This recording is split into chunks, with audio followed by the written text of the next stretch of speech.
This story is based on venlafaxine medication. Venlafaxine for depression medication. It's depression medication. So I met Miss A during their follow-up visit, and she almost didn't keep it. She didn't keep the appointment, but I met her that time. She was 39 years old, smart, insightful, and visibly exhausted. We did start venlafaxine 6 weeks ago earlier for major depression disorder with predominant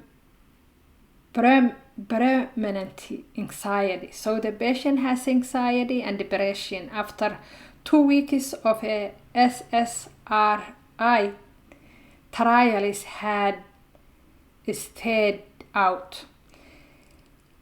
She did been hesitant about other medications.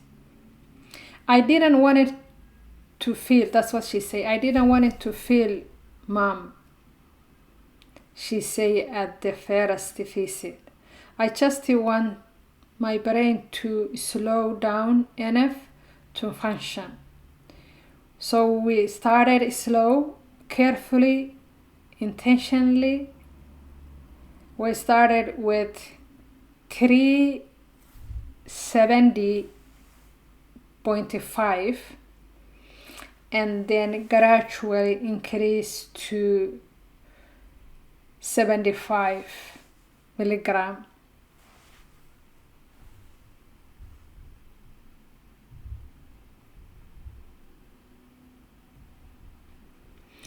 At our first visit in, she admitted the anxiety was quieter, but so was there something else.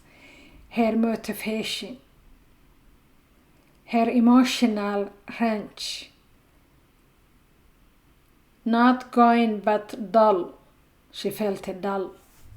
She was sleeping better, but waking with pressure behind her eyes and faint.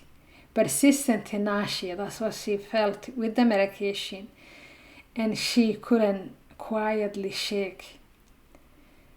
This is the part of the prescribing venlafaxine that never shows up nearly on the books.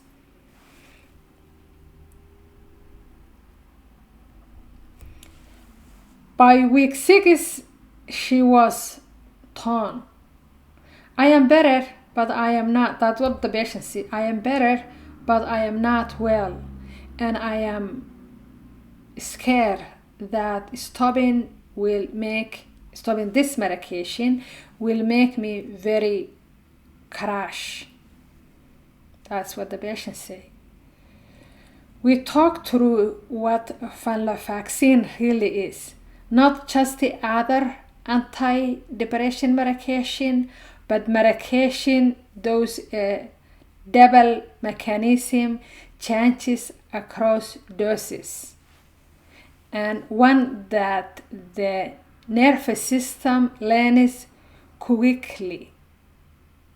We talk about why missing even one dose had made her feel dizzy and irritable. We named it discontinuation sensitivity. That's what it's called. That's what caused her symptoms, not weakness or failure.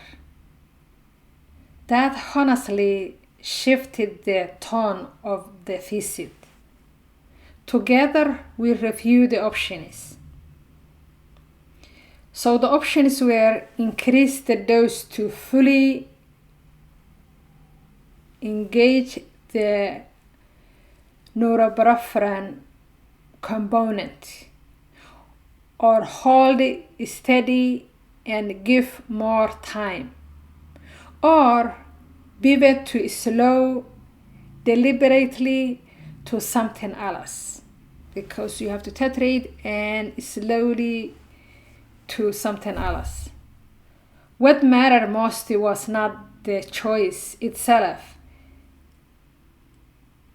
It was that she understood the why we increased cautiously,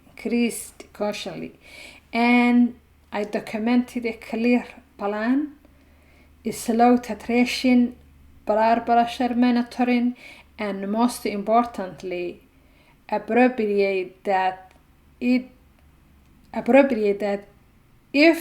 we ever need to stop, we could titrate intentionally. That is what we talked with the patient.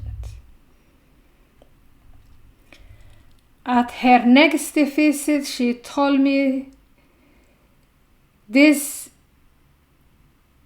I did not feel fixed. That's what she said. I did not feel fixed, but I feel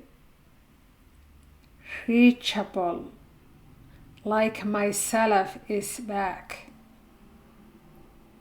She says she felt herself back.